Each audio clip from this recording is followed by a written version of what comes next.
4.0 2429 ఏదైతే ప్రతిపాదన చేశారో ఆ బిల్లుకి ఆమోదం, ఆ పాలసీకి ఆమోదం తెలపడం జరిగిందని చెప్పేసి మనం చేస్తాం. నేను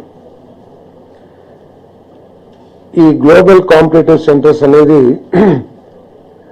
ప్రపంచ వ్యాపార రంగంలో చాలా ప్రధాన పాత్ర వహిస్తున్న విషయాన్ని మీ దృష్టికి తీసుకొస్తా ఉన్నాను. వీటిని ఎక్కువగా ఎంఎన్సీస్ ఫారిన్ కంట్రీస్లో ఎక్కువగా స్థాపిస్తూ ఉన్నారు. రిమోట్ వర్క్, హైబ్రిడ్ వర్క్ మరియు కోవర్కింగ్ స్పేస్ల వంటి అత్యాధునిక సర్వీస్ డెలివరీ మోడల్ని ఏర్పాటు చేయటం ఈ పాలసీ యొక్క లక్ష్యం అని చెప్పేసి మనం చేస్తా ఉన్నాను. నేను ఈ పాలసీ మూలంగా రాష్ట్ర ఆర్థిక పరిస్థితి, గిగ్ ఎకానమీ పెద్ద ఎత్తున అభివృద్ధి చెందటానికి కావాల్సిన మానవ వనరుల్ని అభివృద్ధి చేయటానికి, స్కిల్డ్ వర్క్ ఫోర్స్ని డెవలప్ చేయటానికి, వాళ్ళకి కావాల్సిన వర్కింగ్ ఫెసిలిటీస్ని ఏర్పాటు చేయడానికి ఈ పాలసీ బాగా ఉపయోగపడుతుందని చెప్పేసి నేను మనవి చేస్తాను. ఈ పాలసీ 2000 స్వర్ణాంధ్ర విజన్ 2047లో భాగంగా ఒకే కుటుంబం, ఒక కుటుంబానికి ఒక పారిశ్రామికవేత్త ఏదైతే ఆలోచన ఉందో గౌరవ ముఖ్యమంత్రి గారి ఆలోచన, ఆ ఆలోచన లక్ష్యాలను సాధించడం కోసం ఈ పాలసీ ఉపయోగపడుతుందని చెప్పేసి కూడా ఈ సందర్భంగా తెలియజేస్తాను. నేను మరి మౌలిక సదుపాయాలని ఇన్ఫ్రాస్ట్రక్చర్ డెవలప్మెంట్ చేయడం కోసం గవర్నమెంట్ కోవర్కింగ్ స్పేస్లు మరియు నేబర్ వర్క్ స్పేస్లు పెద్ద ఎత్తున ఎంకరేజ్ చేయాలని చెప్పేసి భావిస్తూ ఉంది. ఎందుకంటే మనం కూడా చూస్తూ ఉన్నాం, ఒకప్పుడు ఉద్యోగం అంటే పొద్దున్నే 9ంటికి వెళ్ళో లేకపోతే వాళ్ళ టైం నిర్దేశించబడ్డ సమయానికి వెళ్ళి సాయంత్రం వరకు అదే ఆఫీస్లో కూర్చుని పనిచేసే విధానం ఉండేది. కానీ కరోనా వచ్చిన తర్వాత మనం చూస్తాం, మన గ్రామాల్లో మనందరూ పిల్లలకి ఉద్యోగాలు పోయినాయా ఏంటో అనుకుంటా ఉంటే కాదు, అందరూ కూడా ఉద్యోగం చేస్తున్నారు. పెద్ద పెద్ద ఎంఎన్సీ కంపెనీలో పనిచేస్తూ ఉన్నారు. అయినా కూడా వాళ్ళందరూ కూడా వాళ్ళ గ్రామాల నుంచి, వాళ్ళ ఇంట్లో నుంచి వాళ్ళు పనిచేసి వర్క్ ఫ్రమ్ హోమ్ ఏదైతే ఉందో ఆ వసతిని వినియోగించుకుంటున్న విషయం మనందరం కూడా చూస్తూ ఉన్నాం. దానికోసం అని చెప్పేసి ఈ కోవర్కింగ్ స్పేస్ని, అదేవిధంగా నేబర్ వర్క్ స్పేస్ని డెవలప్ చేయాలని ఈ ప్రభుత్వం ఆలోచన చేస్తుంది. దానికోసం ఎవరైనా డెవలప్ చేస్తే వాళ్ళందరికీ కూడా మరి ఇన్సెంటివ్స్ ఇచ్చే కార్యక్రమం కూడా చేయబోతున్నామని చెప్పేసి మనం చేస్తాను.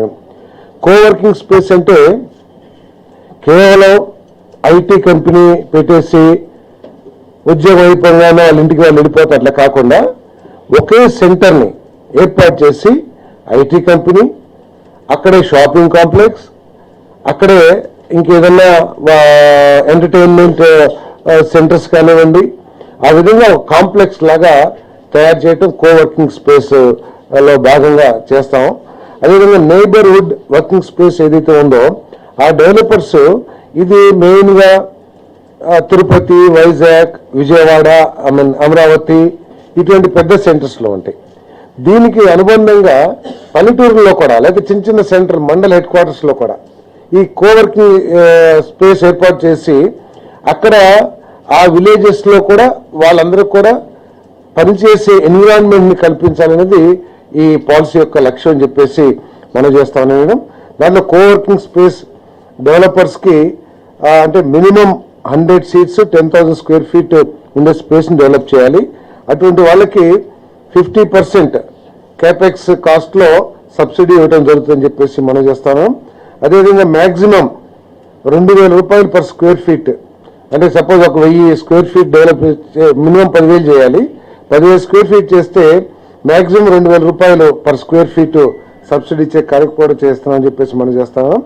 మరి అదేవిధంగా ఈ subsidy 50% of the building space కట్టడం కానీ అది అయినాకే రిలీజ్ చేస్తామని చెప్పేసి కూడా ఈ సందర్భంగా తెలియజేస్తాము.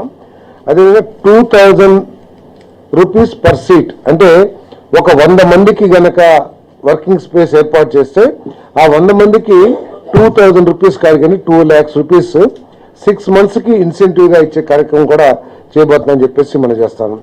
అదేవిధంగా నైబర్హుడ్ వర్కింగ్ స్పేస్ ఏదైతే ఉందో గ్రామాల్లో లేకపోతే మండల హెడ్ క్వార్టర్స్లో ఏదైతే స్టార్ట్ చేస్తారో అక్కడ మినిమం 10 సీట్లు అంటే 10 వర్క్ స్టేషన్స్ కావాలి.